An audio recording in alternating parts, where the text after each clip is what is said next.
మధ్యలో చాలా వర్క్ ఎక్కువైంది, చాలా అలసిపోతున్నా. సరే సర్లే.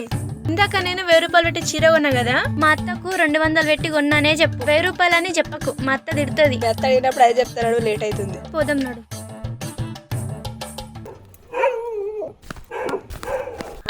కుక్క పాడైపోను. అయ్యో అయ్యో ఏమైందమ్మా? అది అత్తయ్య, కుక్క అయ్యో కుక్క కరిచినాది. అయ్యో పిచ్చతయ్య, దెబ్బలు నన్ను ఏడుస్తుంటాను. నన్ను ఎందుకు వచ్చినావు చెప్పుతోటి? చిచి తప్పుగా అనుకోకమ్మా, కుక్క కట్టు చెప్పు దెబ్బ అంటారు కదా, అందుకని చెప్పుతోని కొడుతున్నా.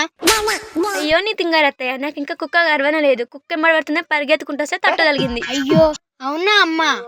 అగో కవలేమో చేసినట్టున్నావు. వస్తుంటే చీర కనిపించింది, చీర కొనుకొచ్చిన అత్తయ్య. అయ్యి సిరేచ్చినావు, అయితే చూద్దాం. నీ అమ్మ అన్నీ తీసుకుంటది.